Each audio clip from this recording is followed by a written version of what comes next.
What is going on, guys? Nutri's here. I wanted to bring you guys a YouTube video. Now, normally, this kind of YouTube video would definitely not be my style. I've never really done one of these reaction videos, but I felt like for what happened today, I had to get it out there. All right, I'm repping the Mets right now. I was about to take a shower. I let the water run so long that I took a cold shower. I got news this morning that Francisco Lindor has been traded to the New York Mets. Now, this for me came out of left field. Okay, um, there was talks that apparently died down for Lindor, and apparently the possibility of them getting him was like not high anymore. And it recently came out that Cohen was saying he's like, oh, we need to replenish our farm system, not give parts of it up. So I was like, okay, at this point, we're probably gonna go get Springer, maybe Bauer, right? We're gonna look for free agents. We're not gonna do a trade. Now, when I saw that this trade happened, I was shook because we have had no rumors about it recently. Nothing up until just this morning. It all happened at once. They had said they wanted to trade him with the Dodgers. They wanted them to get involved really bad. But we knew since the beginning the Mets had a little bit of interest. It just was how much. I didn't think the interest was enough to go get him. But boy, am I happy they did. And I want to talk about why. I'm a big Mets fan. I've been watching them hard since '06. I was born in '99, so 7 years old. Been watching them hard since then. My family is all Mets fans, and I really baseball's my favorite sport. So I'm always more into the Mets than I am into my Giants or my Nets or anything else. The Mets are my number one team. Anybody who knows me knows that. I have a big passion for the team. I know all the people that they gave up very well, and I know our team very well. So this trade, in my opinion, was a massive W. On paper, you're getting Francisco Lindor, probably the best shortstop in baseball. I don't know who you could argue against him. I guess you could maybe say Javi Baez or let's see who else. Trevor Story's really good too. But I think if you're looking, I'm probably missing somebody big. But I think if you're looking at it, I think he's the most well-rounded. He's a switch hitter. He's fast. He plays a great defense, and he can hit home runs. Right? He hits the highest amount of home runs, I think, other than Story. So getting him was massive. Okay, you're filling a gap in shortstop. I don't even know if I'd call it a gap for the Mets. Okay, so the two major league players they gave up were Ahmed Rosario and Andres Jimenez. Okay, if we look at Jimenez, he played 49 games last year. That's out of 60, so he played almost every game. 3 home runs, 12 RBIs, 263. Right. Now, those stats can be a little misleading. If you watched as a Met fan, you definitely knew that he was a solid player. He plays a great field, probably the best field I've seen in a long time, probably since Reyes. And he just really has a energy that is unmatched. He kind of seems like that kid that you really wanted out there. And the Mets were definitely happy to have him up. When they called him up in the beginning of the season, I was like, what? There's no need for this guy. He's not ready. And then he ends up beating out Rosario. So seeing Jimenez go definitely is not the best.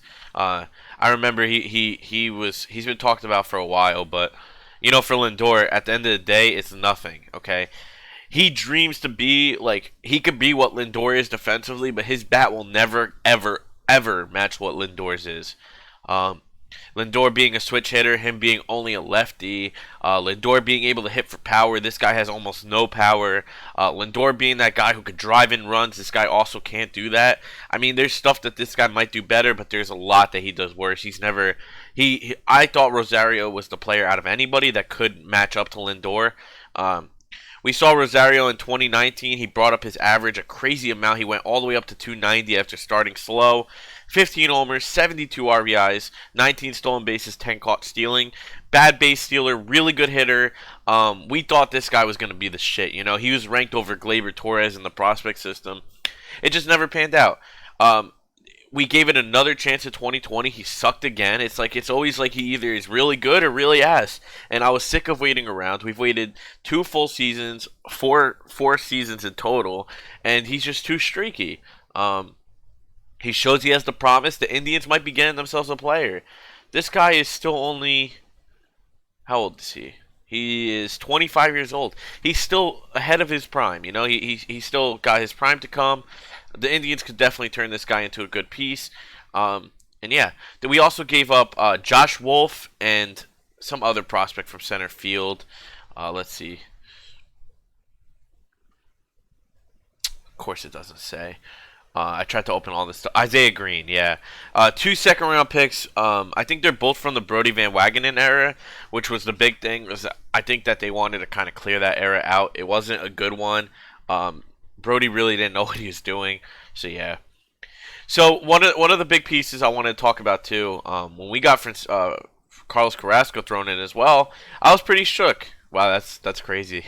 he was a lot younger there. This guy has been purely consistent. I mean, you can go back all the way to 2014. So that's like a 6-year stretch of just consistency. 2.55 in 40 games, 3.63 in 30 games, 3.3 in 25, 3.3 in 32, 3.38 in 32. And then this was, I think, the cancer year. Unfortunately, he was diagnosed with cancer. He did beat it. He came back, but you could see why that year might have been like his worst year. Obviously, it's something tragic. And then he came back last year, pitched to a 2.91 again in 12 starts. I mean, Carlos Carrasco, he's 33 years old. They get to keep him until 2023, so he's got 3 more years left on his deal. He's not getting paid too much. He's got a 2023 team option. This guy was a home run add-in. I mean, for the Indians to throw him in, it's obvious that they're trying to shed salary. But for the Indians to throw him in, it's great. He's projected next year 10-10 with a 4 ERA. If they get that, they're happy. You know, he's going to be their number 4 starter. It's wild. What they have put together now is absolutely insane, and there's still time. There is still players to go. Francisco Lindor, obviously, he had 32 home runs in 2019, 38 in 2018, 33 in 2017. He's been an all-star since 2016. Absolutely electric player. His batting average averages around 270, 280. Last year was a little down, 260, but, you know, it's the COVID season. I don't count this really for anybody. 60 games could be a slump for a player. Like, that's what we're talking about here. He's been MVP 5, MVP 6, MVP 15, MVP 9. This guy's awesome. Gold Gloves, Silver Sluggers, All-Stars, Rookie of the Year almost. I mean, he is just an electric player. He's only 27 years old. He has to get paid. Whoa, okay, so 2022, he's about to be a free agent. We all knew this. He's going to get paid the bag. It happens. It's worth it. So let's talk about the Mets' future. That's something I definitely wanted to get in here too. I saw this tweet. This is something I definitely think could happen. There's some changes that will definitely happen. Springer will be the center fielder if he gets signed, not Conforto. We've tried that experiment with Conforto. It's not going to happen. He can't play it very well. He's not terrible at it, but he can't play it well. Him and Nimmo have the same problem. They're just not meant to be a center fielder. That's it. Third base, J.D. Davis. I would love that. We all know how good J.D. Davis can be. Lindor and McNeil up the middle. I mean, that is beautiful. Thank God Cano left. Goodbye. Thank you for taking steroids again. I don't know why you did it. You had guarantees in your contract. Thank you. I appreciate it. Alonso and McCann. Obviously, I don't think Alonso's batting 8th or 7th or whatever this is in the lineup. And Jason McCann probably is batting 8th. But wow, what a lineup this could be. And then you also factor in they still have Dom Smith. They gave up nothing to get Lindor, man. Nothing compared to what I thought they could have gave up. Rotation's probably going to be DeGrom, I think Thor 2, Stroman 3, Cookie 4, Peterson 5. They might have the best rotation in baseball, and they could still go out and possibly get an Odorizzi. Bauer just tweeted out, this is live right now, as I'm making this video, he tweeted this out 2 minutes ago. He said, interesting. Okay? Lindor and Carrasco are his ex-teammates. You never know. The Mets could still freaking go get Trevor Bauer and just ignore center field. I would be fine with it. They would have a super rotation.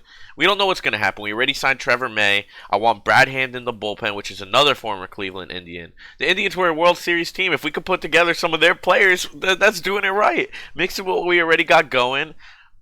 It's a very, very good time to be a Mets fan. And Mets fans, any Mets fans watching this, our time has come. We have waited long enough. The Yankee fans are absolutely shitting their pants. It's been a long time since we've been able to celebrate like this, and I'm very happy to be able to do it. I mean, if you just look, these are some of like the Barstool guys from the Yankee fans. They're all upset about what the Mets are doing. What the flying fuck? They're literally livid. The other one, Tom. I think this is another one. He said, "Oh, fuck off." He's worried about Bauer coming. He said, "Do something at Yankees." If you're a Mets fan, you know what we have been going through with Yankee fans. You know that all we see is them talk crap, and we're happy to see that these Yankee fans are getting upset about it now. So enough about that. I'm not completely here to bash the Yankees. I'm just happy about the Mets' future. If you're a Mets fan, let me know what you'd like to do. I think our home run end of the season would be Springer and Brad Hand. I don't think we need Bauer anymore. Carrasco was a throw-in that I didn't even expect to happen, but now that it did, I think they have a consistent person in the rotation who's gonna give you those innings. He's gonna give you that. He's gonna be like a little bit like Cologne was with us. And I think he's going to be great. I'm really happy about this trade. I can't believe Francisco Lindor is going to be in a Mets jersey. So let me know what you guys think we should do. I'm definitely open to hearing whatever. I hope more happens. I think more will happen. Steve Cohen is our savior. I think the Mets are gunning for at least first place in their division. It's no question they're going to be talked about in the World Series. It's no question that people are going to have them there if they do finish this offseason. So, we'll see. Time will tell. I'm very happy to bring this video to you guys. Noochers signing out.